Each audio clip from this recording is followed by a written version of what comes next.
mga hari na kinatatakutan, may mga hari na minamahal, pero may isang hari na unti-unting kinamumuhian ng sarili niyang kaharian. Hindi siya masama, hindi siya malupit, kundi tamad. At ang katamaran niya ang naging dahilan ng isang trahedya na hindi na niya kailanman matatakasan. Noong unang panahon, sa isang tahimik ngunit masaganang kaharian na napapalibutan ng luntiang bukirin at malalawak na ilog, namumuno ang isang hari na nagngangalang Haring Alejandro. Sa simula, hindi siya ganon. Noong kabataan niya, kilala siya bilang masipag, maalalahanin at handang makinig sa kanyang mga nasasakupan. Araw-araw siyang naglilibot sa palasyo, nakikipag-usap sa mga magsasaka, sa mga mangingisda, at kahit sa mga batang naglalaro sa lansangan. Ngunit, habang tumatagal, nagbago siya. Unti-unti siyang nasanay sa ginhawa ng buhay sa palasyo. Malalambot na kama, masasarap na pagkain, at mga utos na agad sinusunod ng mga alipin. Dumating sa punto na hindi na siya bumabangon ng maaga. Ang mga gawain ng kaharian, ipinapasa niya na lang sa kanyang mga tagapayo.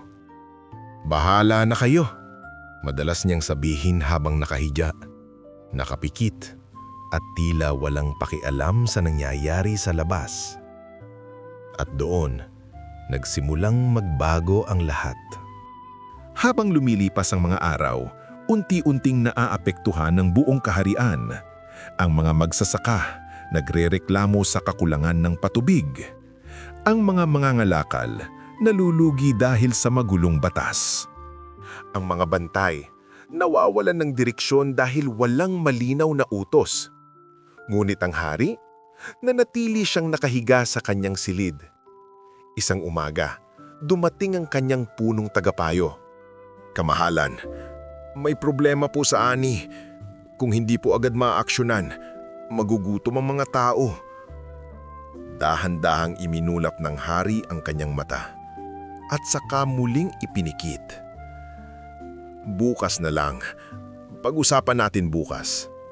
Pero ang bukas na iyon, hindi kailanman dumating. Lumipas ang mga linggo. Unti-unting natuyo ang mga bukirin. Ang dating masaganang kaharian nagsimulang maging tahimik. Walang ani, walang kita, at unti-unting nawawala ang pag-asa ng mga tao. Dumating ang tagtuyot. Ang mga ilog unti-unting nauubos ang tubig. Ang mga bata umiiyak sa gutom. Ang mga matatanda tahimik na lamang na nakaupo, tila tinatanggap ang kanilang kapalaran. Sa labas ng palasyo, nagtipon ang mga mamamayan.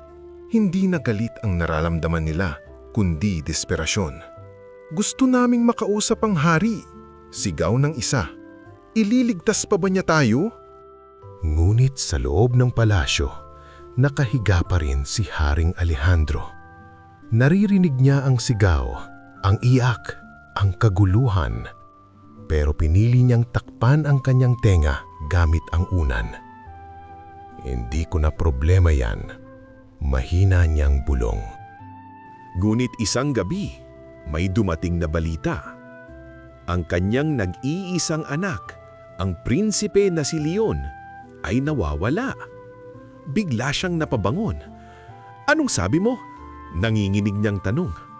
Kamahalan, umalis po siya ng palasyo kaninang umaga. Gusto raw niyang makita ang kalagayan ng mga tao. Nanlaki ang mata ng hari. Sa unang pagkakataon matapos ang mahabang panahon, nakaramdam siya ng takot.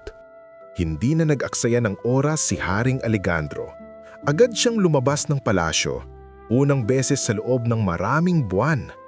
Habang naglalakad siya sa kaharian, doon niya nakita ang katotohanan. Mga batang payat, mga pamilyang walang makain, mga bukiring tuyong-tuyo. At bawat hakbang niya, parang may bumibigat sa kanyang dibdib.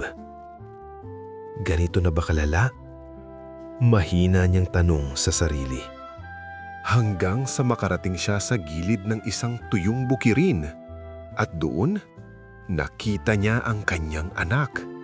Nakaupo sa lupa, yakap ang isang batang mahina na sa gutom. "Leon!" Nanginginig niyang tawag. Lumingon ang prinsipe.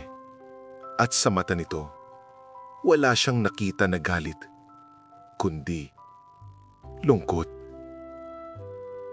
"Ama," mahina nitong sabi. "Bakit mo silang hinayaan na umabot sa ganito?" Walang naisagot ang hari. Lumuhod siya sa harap ng kanyang anak. Sa unang pagkakataon, napaluha siya. Hindi dahil sa takot, kundi dahil sa bigat ng kanyang pagkakamali. Mula sa araw na iyon, nagbago si Haring Alexandro. Hindi na siya ang hari na laging nakahiga. Araw-araw, siya na mismo ang naglilibot sa kaharian. Tinutulungan niyang maibalik ang tubig sa mga bukirin. Nakikinig siya sa hinaing ng kanyang mga nasasakupan. At higit sa lahat, natuto siyang kumilos. Hindi naging madali. Maraming taon nang lumipas bago tuluyang makabangon ng kaharian. Ngunit sa bawat pawis, sa bawat pagod, unti-unting bumalik ang sigla ng kanilang lupa. At ang hari, hindi na siya tinawag na tamad, kundi isang hari na natuto sa kanyang pagkakamali. Dahil minsan sa buhay, hindi masama ang magkamali. Pero ang manatili sa katamaran ay maaaring makasira ng buhay ng iba. At ang isang pinuno, hindi sinusukat sa korona, kundi sa kanyang ginagawa para sa mga taong umaasa sa kanya. Kung may natutunan ka sa kwento o kung may nakuha kang aral mula rito, baka pwede mo rin akong suportahan sa pamamagitan ng pag-subscribe. Sana ang aral na ito ay magamit mo sa iyong buhay at maging gabay sa bawat hakbang mo sa hinaharap. At maraming salamat sa pananood.